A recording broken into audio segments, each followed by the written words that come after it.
যুক্তরাষ্ট্র বা ইসরায়েলের সঙ্গে সংশ্লিষ্ট নয় এমন জাহাজের জন্য হরমুজ প্রণালী খোলা রেখেছে তেহরান।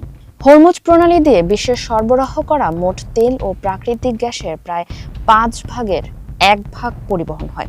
ইসরায়েল ও যুক্তরাষ্ট্রের সামরিক আগ্রাসনের প্রেক্ষিতে প্রণালীটি বন্ধ করে দেয় ইরান। মধ্যপ্রাচ্যের এই উত্তপ্ত প্রেক্ষাপটে 26শে মার্চ ট্রাম্প দাবি করেছে তেহরান উপহার হিসেবে প্রথমে 8টি জাহাজ এবং পরে আরও 2টি জাহাজ পাঠায় ক্ষমা প্রকাশের ইঙ্গিত হিসেবে।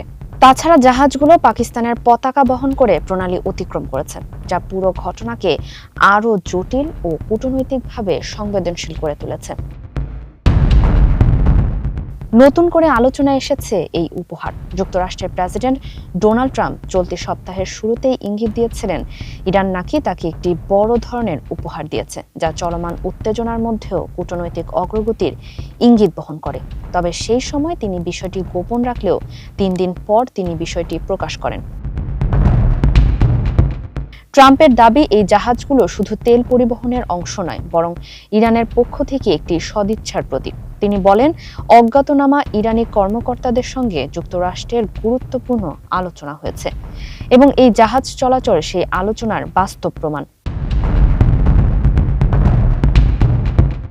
এদিকে ট্রাম্পের এই উপহার দাবির পরপরই ইরানের প্রভাবশালী সামরিক বাহিনী ইসলামী রেভলিউশনারি গার্ড কোর IRGC হুঁশিয়ারি দিয়েছে, যুক্তরাষ্ট্র ও ইসরায়েলের মিত্র দেশগুলোর জন্য এই প্রণালী কার্যত বন্ধ।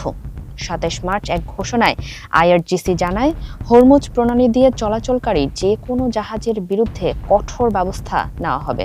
সতর্ক বার্তার পরই অন্তত 3টি কন্টেইনার জাহাজ তাদের পথ পরিবর্তন করতে বাধ্য হয়েছে।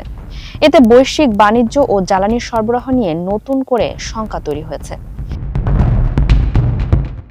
এদিকে নেটিজেনরা বলছেন, ট্রাম্প হরমুজ প্রণালী ব্যবহারের জন্য কৌশল অবলম্বন করেছে, কেননা ইরান যেখানে প্রকাশ্যে যুক্তরাষ্ট্রের সঙ্গে আলোচনায় না বসার অবস্থান বজায় রেখেছে এবং যুক্তরাষ্ট্র ও মিত্র দেশগুলোর জন্য হরমুজ প্রণালী সম্পূর্ণ বন্ধ রেখেছে, সেখানে তেহরানের পাকিস্তানের পতাকাবাহী জাহাজ উপহার দেওয়ার বিষয়টি সম্পূর্ণ বানোয়াট বলেই ধরে নিচ্ছেন।